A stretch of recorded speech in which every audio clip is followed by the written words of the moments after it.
नमस्कार। आइए सुनते हैं द्रौपदी की महाभारत से भाग 11।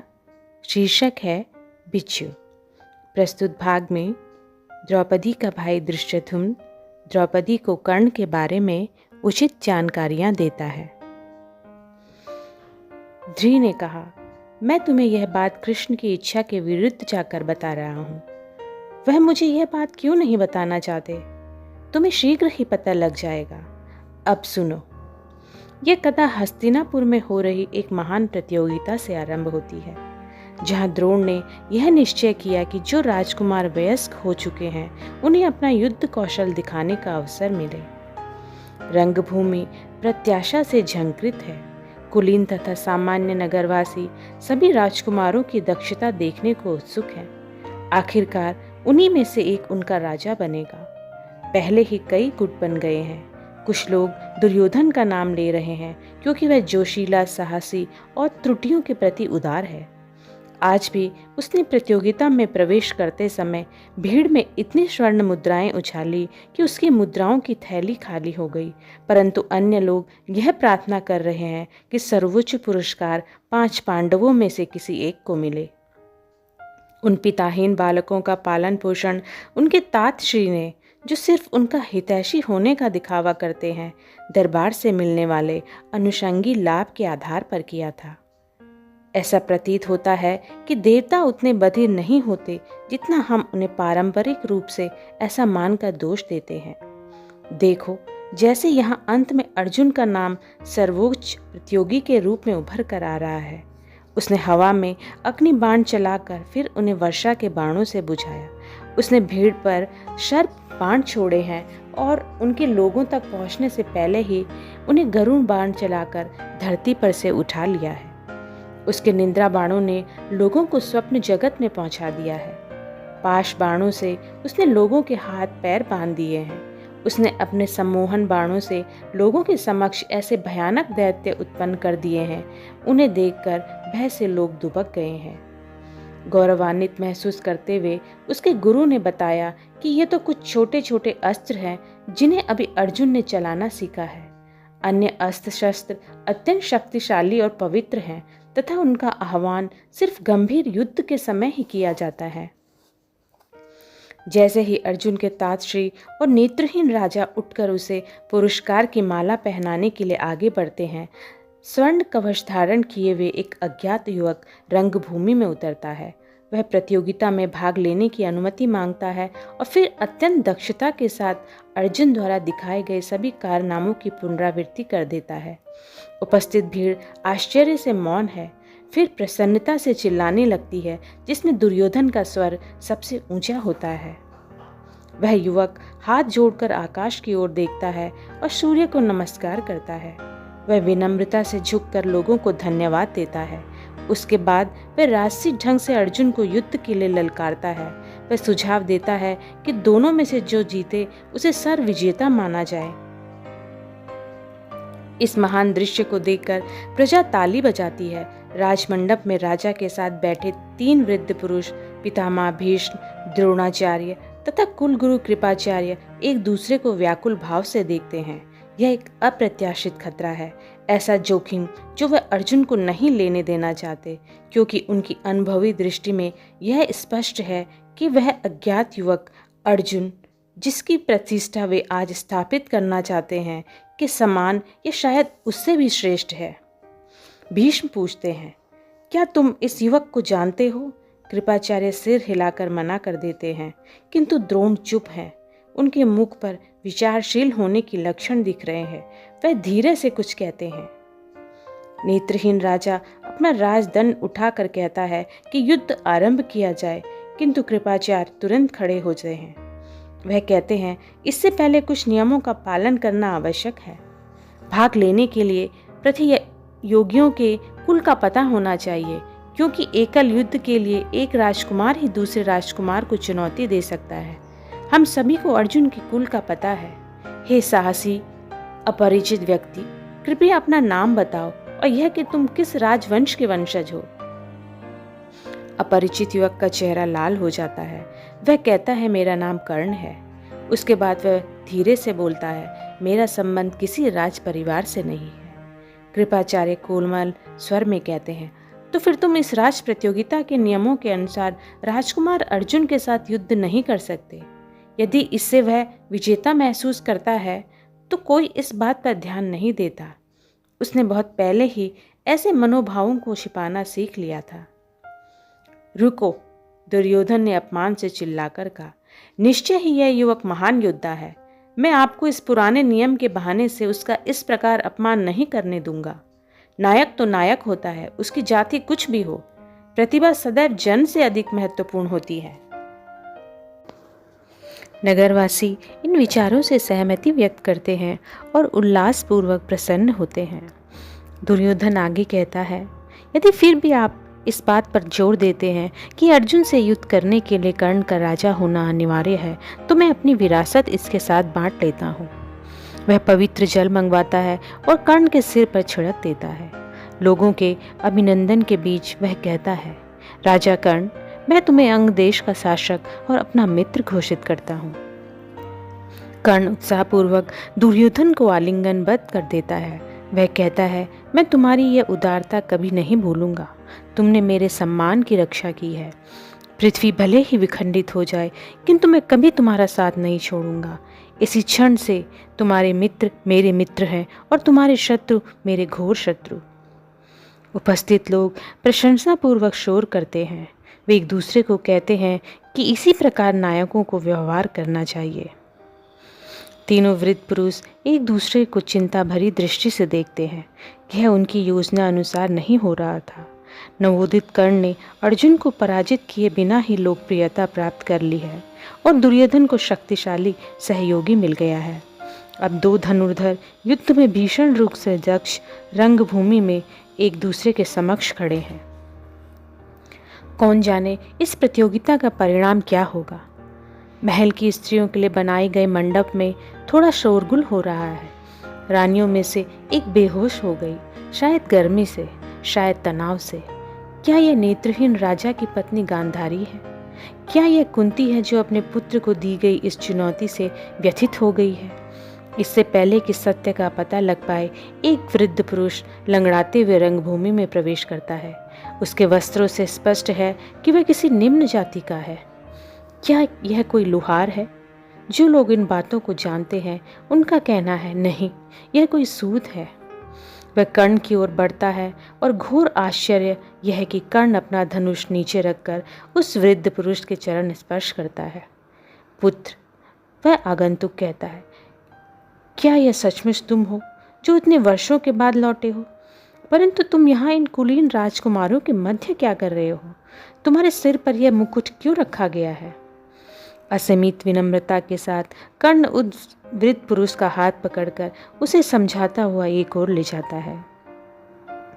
भीड़ आश्चर्य से मौन है। उसके बाद पांडवों के खेमे में फुसफुसाहट और शोर होने लगता है। सूतपुत्र, आवाजें होने लगी। सूतपुत्र, मंडप से भीम की तिरस्कारपूर्ण आवाज गूंजती है। धनुष नीचे रखो ढोंगी। इसके स्थान पर अश्वशाला से अपने लिए घोड़े की चाबुक लेकर आओ। कर्ण का हाथ अपने धनुष पर कसने लगता है। वह चिल्लाता है, अर्जुन, परंतु अर्जुन पहले ही अपनी पीठ मोड़कर वहां से लौट रहा है। कर्ण उसे पीछे से घूर रहा है। यह उसका घोर अपमान है जिसके लिए वह अर्जुन को कभी क्षमा नहीं करेगा। इसी क्षण से वे दोनों परम शत्रु हो गए। कौन जाने उस समय क्या हो जाता, किंतु सूर्य ने क्षितिज पर अस्त होने के लिए वही क्षण चुना। द्रोण को बहुत राहत मिली और उनके संकेत पर दुंदुभी वादकों ने प्रतियोगिता के अंत की घोषणा कर दी। भीड़ अनमने ढंग से असंतुष्ट स्थिति में बातें करती हुई वहां से लौटने लगी। तीनों वृद्ध पुरुष पांडवों के पास आते हैं। वे सभी मिलकर उस दिन की विचित्रता के विषय में बातचीत करते हुए कुंती के साधारण से आवास पर पहुंचते हैं। दुर्योधन कर्ण को रात्रि में मदिरा पान के लिए अपने साथ ले जाता है। उस दिन बाद में दुर्योधन रत्न व माणिक्य से जड़ी डोरी वाला अपना कंठमाल स्वयं कर्ण के गले में डालकर कहता है, मैं तुम्हें असली विजेता घोषित करता हूँ। यदि उन कायरों ने वह लड़ाई नहीं रोकी होती तो तुमने आज अर्जुन का चेहरा मिट्टी में रगड़ दिया होता। ये पांडव रूपी कीड़े सदैव मेरे राज्य को हड़पने की योजना बनाते रहते हैं। काश मेरा कोई ऐसा मित्र होता जो मुझे इनसे छुटकारा दिला पाता। कर्ण सीधा खड़ा होकर उत्तर देता है, समय आने पर मैं तुम्हारे लिए ऐसा करूंगा मेरे मित्र, अथवा मैं इस प्रयास में अपने प्राण न्यौछावर कर दूंगा। इस प्रकार कर्ण राजा बन गया। मैंने कहा, कृष्ण यह बात मुझे बताना क्यों नहीं चाहते थे? ध्री ने कहा, उन्हें लगा कि यह सुनकर तुम कर्ण के प्रति अत्यंत दयालु हो जाएगी और यह खतरनाक हो सकता है। खतरनाक कैसे? एकमात्र अर्जुन ही नहीं है जो यह स्वयंवर वाली प्रतियोगिता में सफल हो सकता है। मेरे गले की नस जोर से धड़कने लगी। ग्लानिवश मैं मुख फेर कर अंधेरे उद्यान की ओर देखने लगी। तुम्हारा आशय है कि कर्ण भी यह कर सकता है? हाँ, दुर्योधन के साथ उसके स्वयंवर में आने की योजना है। वह तुम्हें जीतना चाहता है। हमें यह नहीं होने देना चाहिए। मैं पूछना चाहती थी, यदि वह अर्जुन जितना ही शानदार योद्धा है तो इस बात से क्या अंतर पड़ेगा कि मैं पांडव राजकुमारों के स्थान पर कर्ण से विवाह कर लूं? क्या वह भी पांचाल के लिए उतना ही महान सहयोगी सिद्ध नहीं होगा? कृष्ण उसके विरुद्ध क्यों है? क्या सिर्फ यह बात है कि वह अपने मित्र अर्जुन का समर्थन करते हैं? यहाँ कुछ अन्य गोपनीय बातें भी थी, किंतु मैंने महसूस किया मेरा सरल हृदय भाई उन बातों से अनभिज्ञ था।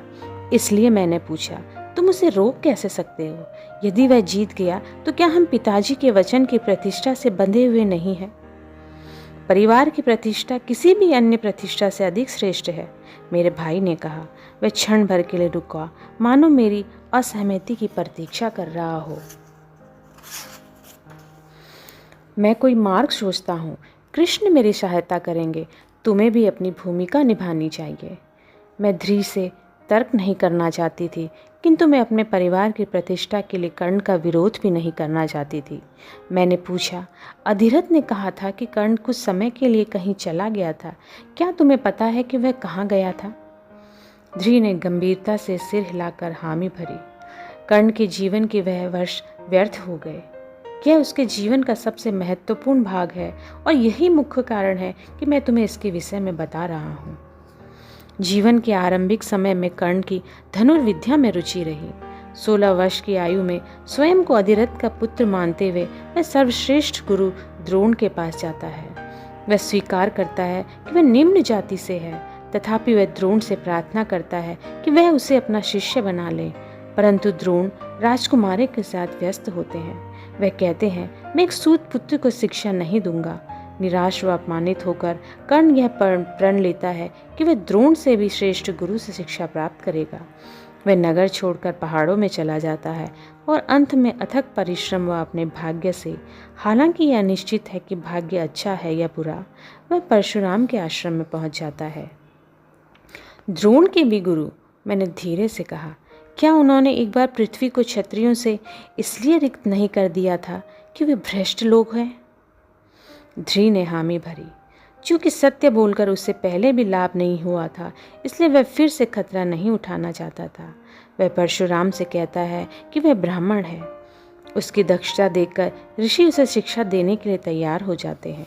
कुछ ही समय में कर्ण उनका सर्वप्रिय शिष्य बन जाता है और परशुराम उसे ब्रह्मास्त्र, ऐसा अस्त्र जिसका सामना कोई नहीं कर सकता, का प्रयोग करना सिखाते हैं। परशुराम के आश्रम से जाने से एक दिन पूर्व कर्ण अपने गुरु के साथ वन में भ्रमण के लिए जाता है।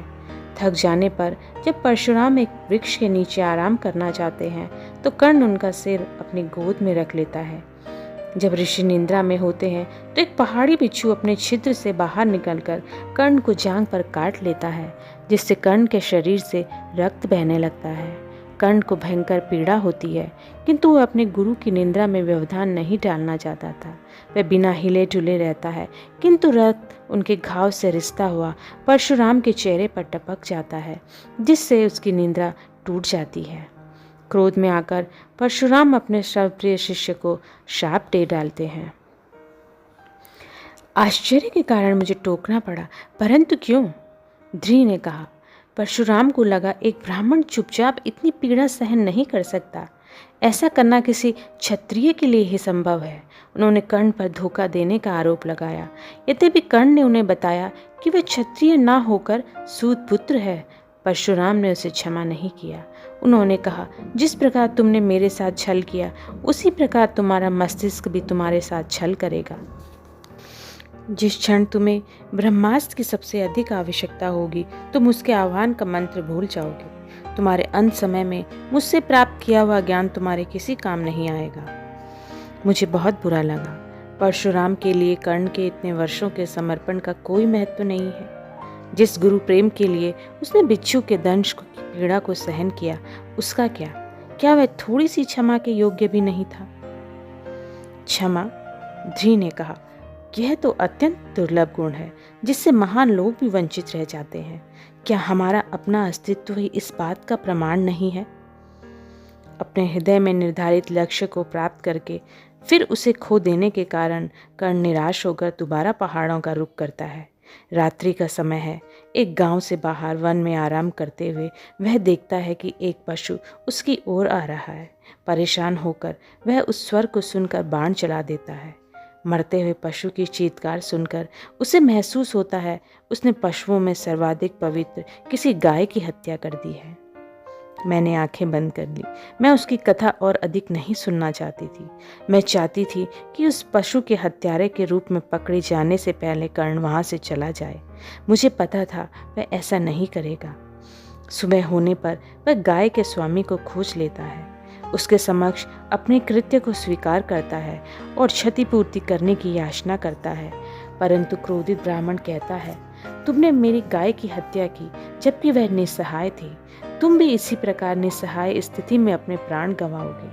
कर्ण उससे इस श्राप को बदलने की प्रार्थना करता है और कहता है, मुझे मृत्यु का भय नहीं, परंतु मुझे क्षत्रिय की भांति मरने दो। ब्राह्मण उसकी प्रार्थना अस्वीकार कर देता है। मैंने धीरे से कहा, इतनी विपत्तियों के बाद भी कर्ण किस प्रकार जीवित रह पाया? ध्री ने कंधे उचकाए। आत्महत्या कायरों का काम है। कर्ण ने कुछ भी भूल की हो, किंतु कर्ण कायर नहीं है। मैंने तुम्हें यह बात कृष्ण के परामर्श के विरुद्ध दो कारणों से बताई है। पहला यह कि अज्ञात सदैव ज्ञात से अधिक आकर्षक होता है, किंतु यहाँ मेरा भाई गलत था। सत्य से अधिक शक्तिशाली कुछ नहीं होता। कर्ण की कथा का प्रत्येक विवरण मेरे शरीर में कांटे की तरह गड़ गया, जिसने मुझे उससे जोड़ दिया और मैं उसके लिए सुखी जीवन की कामना करने लगी। किंतु यह भी, ध्री बोलता रहा, मैं चाहता हूं कि तुम इस बात को समझो कि कर्ण शापित है। जो भी व्यक्ति उसके साथ जुड़ेगा वह भी शापग्रस्त हो जाएगा। मैं नहीं चाहता कि तुम्हारे साथ ऐसा हो, क्योंकि तुम मेरी बहन हो और तुम्हारा जन्म इतिहास बदलने के लिए हुआ है। तुम्हें साधारण नक्षत्राधीन कन्या की भांति व्यवहार करने की छूट नहीं है। तुम्हारे कार्यों के परिणाम हम सबको नष्ट कर सकते हैं। इस प्रकार दबाव में रखे जाने से मैं खिन्न थी, किंतु उससे भी अधिक मैं उसके स्वर के दृढ़ विश्वास से भयभीत थी। इतने समय में भी मुझे कभी पता नहीं लगा कि वह मेरी नियति को उतनी ही गंभीरता से ले रहा था जितनी स्वयं की। फिर भी मैंने हल्के स्वर में कहा, मुझे प्रसन्नता है कि तुम्हें मेरे सामर्थ्य पर इतना विश्वास है, परंतु कृष्ण ने जो कहा वह तुम्हें याद है। हम समय के हाथ में मोहरों से अधिक कुछ नहीं है। मोहरों के पास भी विकल्प होता है, मेरे भाई ने कहा। जिस दिन शिखंडी ने यहाँ से वन के लिए प्रस्थान किया था, उस दिन मैं भी उसके साथ जाना चाहता था। पीछे मुड़कर इस महल को देखे बिना जाना चाहता था। अपना जीवन वृक्षों के नीचे शांति से बिताना चाहता था। उस दुर्भाग्यपूर्ण नियति से बचना चाहता था जिसकी ओर मुझे अपने जन्म के क्षण से धकेला जा रहा है। मैं ऐसा कर सकता था। शिखंडी मुझे इतनी कुशलता से छिपा सकता था कि समूची पांचाल सेना भी मुझे खोज नहीं पाती, परंतु मैंने ऐसा नहीं किया। क्यों? मेरा कंठ सूख रहा था। मैं सोचती थी कि मैं अपने संयमी और समर्पित भाई को बहुत अच्छी तरह समझती हूँ, किंतु मैं कितनी गलत थी। मैं दो कारणों से रुक गया, ध्री ने कहा। एक कारण तो तुम हो। मैं खुशी से तुम्हारे साथ चल पड़ती, मैंने उत्साही होकर कहा, यदि तुम मुझसे कहते। दूसरा, वह रुककर बोला, और उसकी कठोर आवाज मेरे कानों को चीर रही थी। मैं स्वयं हूँ। ध्री के प्रति स्नेह के कारण मैंने पूरी रात कर्ण के विचार को अपने मस्तिष्क से दूर रखने का अभूतपूर्व प्रयास किया, किंतु क्या छलनी वायु को रोक सकती है? उन स्त्रियों की कथा के अंश मेरे मस्तिष्क में तैर रहे थे, जिन्होंने अपने गुणों की शक्ति से अपने पतियों के दुर्भाग्य का सामना किया और अपने पतियों की रक्षा की। शायद मैं भी कर्ण के लिए ऐसा कर सकती थी। उस आशा के मध्य ग्लानि का एक भाव मेरे मन में तेंदुओं की भांति लपका। ध्री ने अपने भाग्य का उस समय क्यों नहीं बचाव किया जब उसके पास ऐसा करने का अवसर था।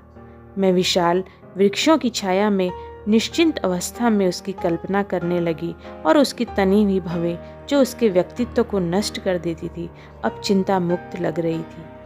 परंतु अगले ही क्षण मुझे उसकी वचनबद्धता पर गर्व हुआ, उसी तरह जैसे कर्ण द्वारा ब्राह्मण के क्रोध को सहन करने पर हुआ।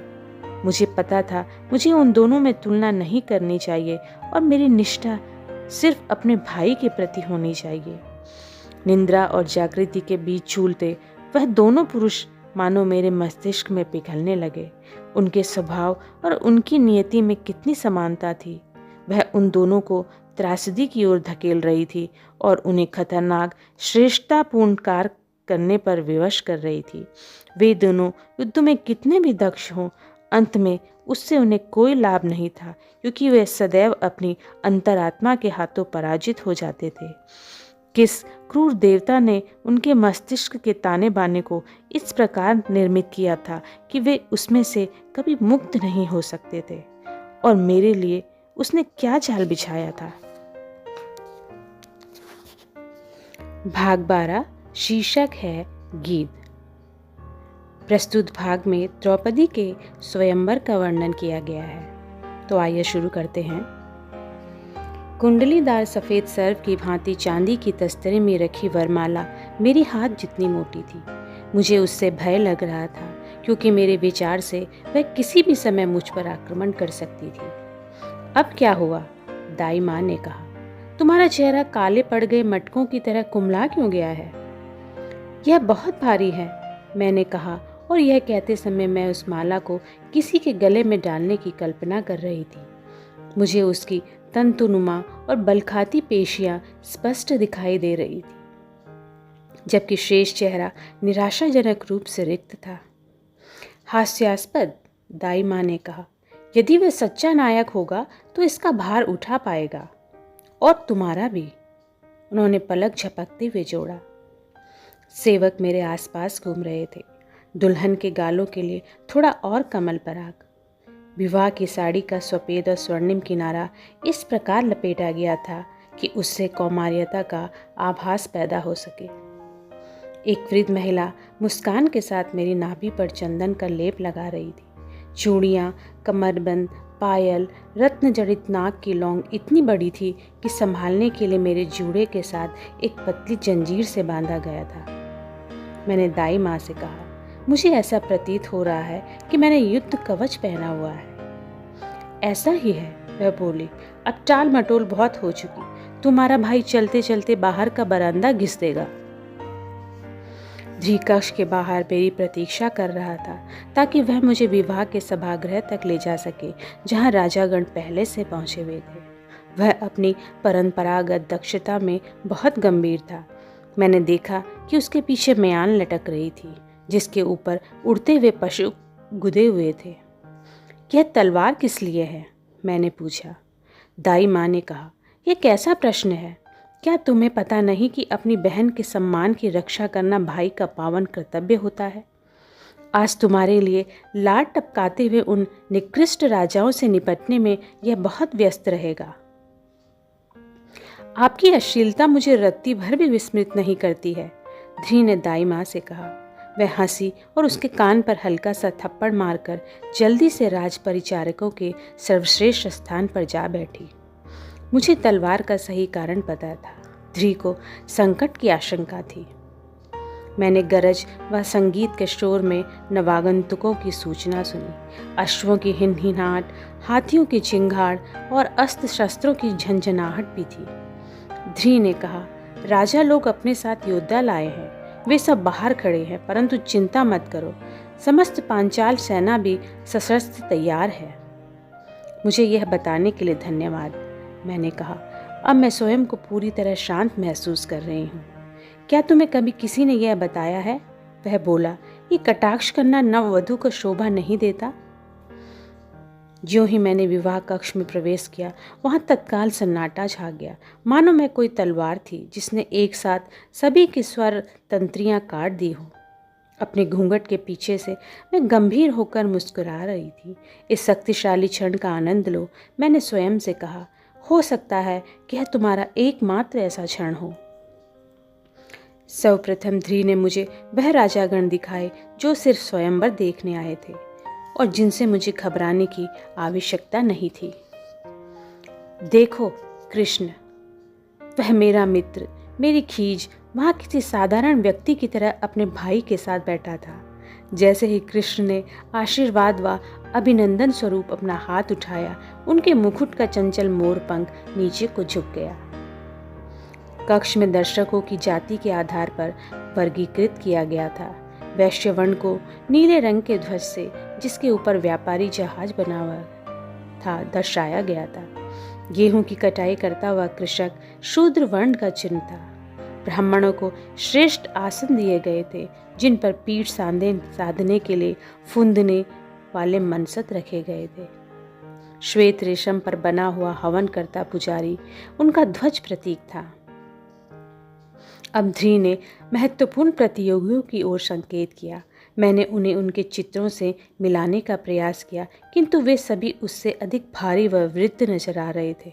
उनके लक्षण आयु अथवा चिंता से सपाट हो गए थे। इतनी विशाल सभा के सम्मुख पराजित होना, हालांकि एक को छोड़कर शेष को तो पराजित होना ही था, निश्चित ही बहुत बड़ा सार्वजनिक अपमान होगा। इस पराजय की खटास अनेक वर्षों तक मुंह में रहेगी। अपने भाई की कठोर आवाज से मुझे पता लग गया कि उनमें सबसे खतरनाक कौन थे।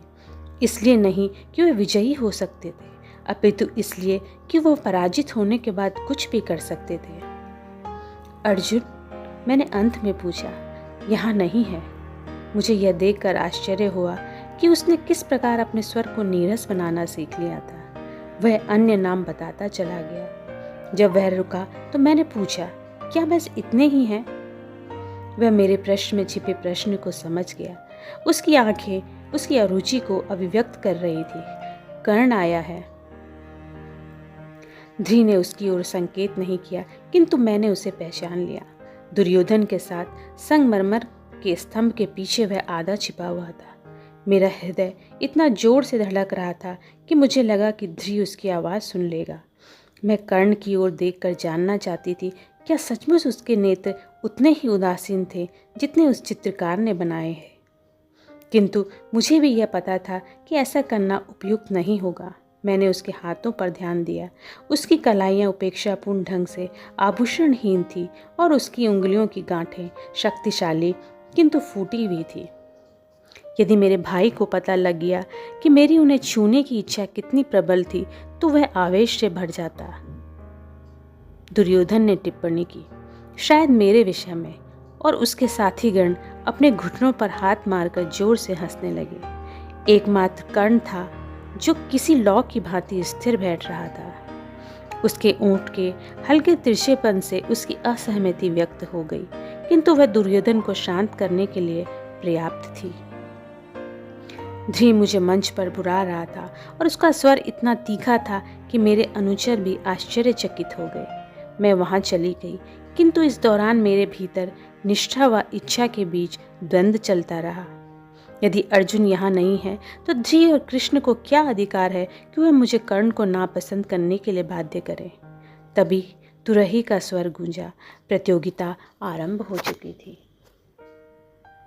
बाद में खांडव वन के दाह तथा उसके स्थान पर विस्मयकारी चीज़ों से भरा महल निर्मित होने के बहुत पश्चात, दूत क्रीड़ा के बाद, छल तथा क्षति, निर्वासन एवं वापसी के बाद, युद्ध व उसके फलस्वरूप अस्थियों का पर्वत बनने के पश्चात भाट चारण इस स्वयंवर को अमर कर देंगे, जिसके विषय में कुछ लोगों का मानना है कि वहीं इसका आरंभ हुआ।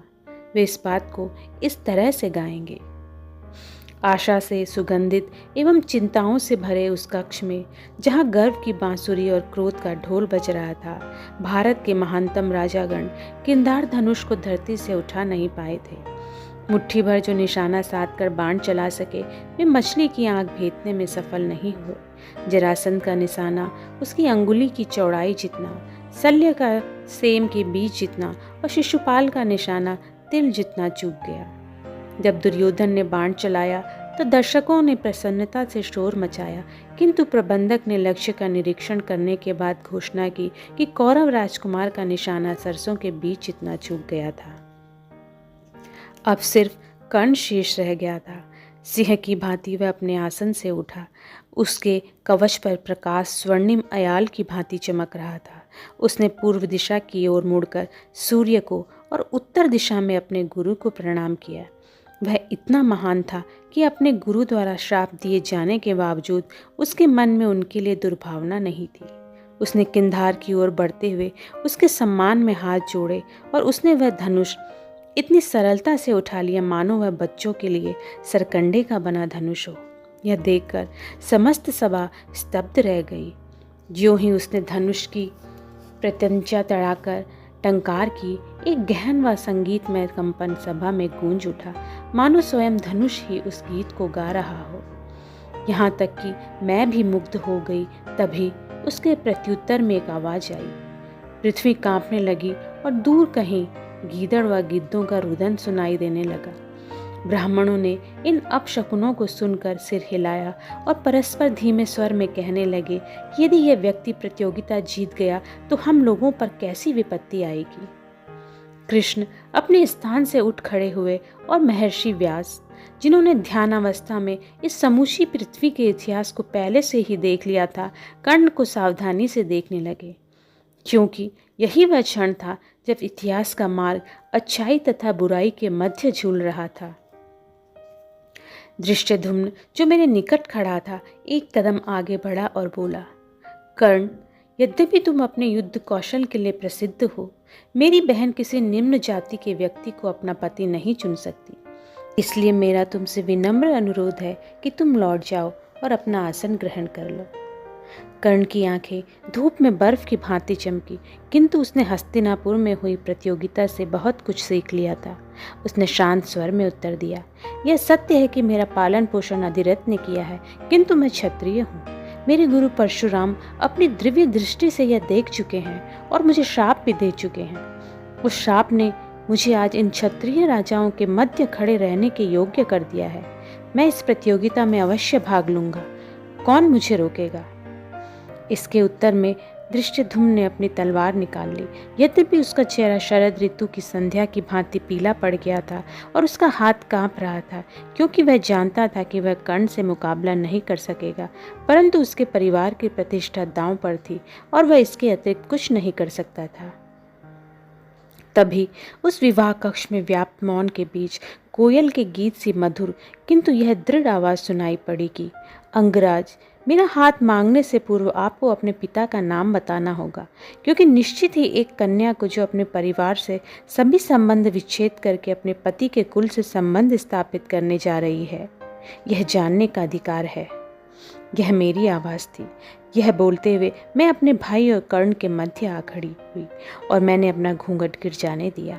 मेरा मुख बादलों से आच्छादित अनेक रातों के बाद निकले पूर्णिमा के चांद की भांति दमक रहा था, परंतु मेरी दृष्टि किसी योद्धा की तलवार जैसी तीखी थी, जिसने मानो अपने प्रतिद्वंदी के कवच में दरार देख ली हो और उस स्थान पर तलवार भोंकने में उसे जरा भी संकोच ना हो रहा हो।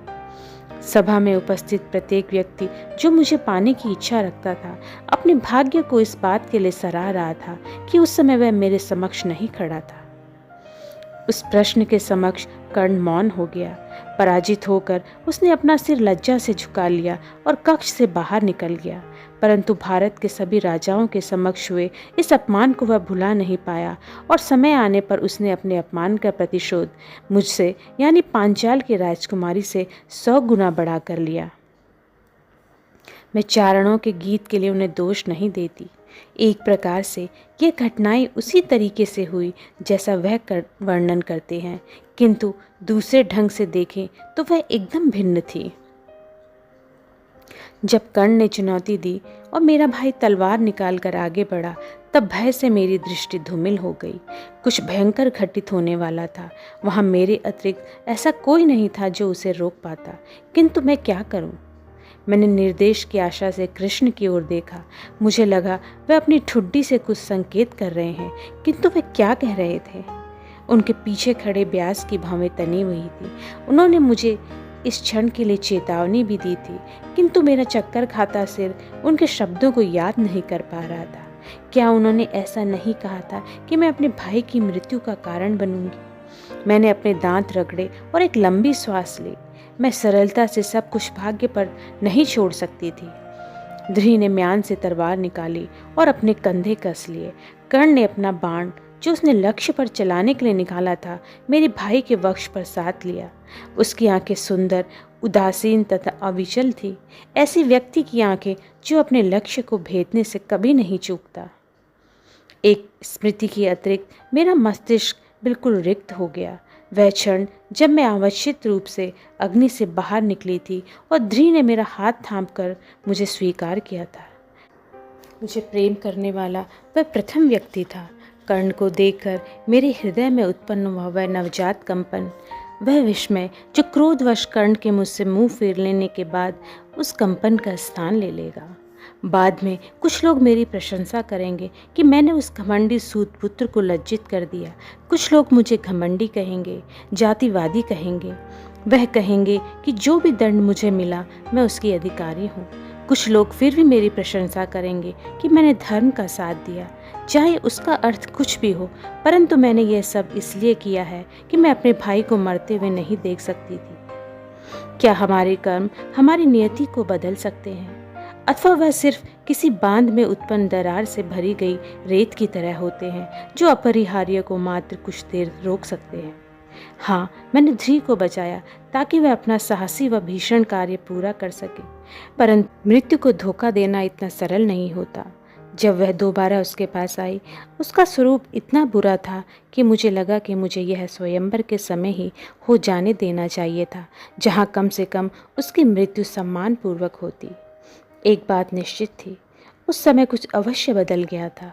जिस क्षण मैंने कर्ण से वह प्रश्न किया जो मुझे पता था कि उसे सबसे अधिक आहत करेगा, वह एकमात्र प्रश्न जिसने उसे धनुष नीचे रख देने पर विवश कर दिया था। जब मैंने आगे बढ़कर उसके मुख की ओर देखा तो उसके चेहरे पर प्रकाश था। उसे प्रशंसा या कामना अथवा प्रेम का अभिलाषी आरंभ कहा जा सकता है। यदि मुझ में थोड़ा सा विवेक और होता तो मैं उस प्रेम को बाहर ला पाती और उस क्षणिक खतरे को विक्षेपित कर देती। वह क्षण मेरी कल्पना से कहीं अधिक महत्वपूर्ण हो जाता, परंतु मैं आयु में छोटी थी और डरी हुई थी। मेरे द्वारा प्रयुक्त उन गलत शब्दों ने उस प्रकाश को सदा के लिए बुझा दिया।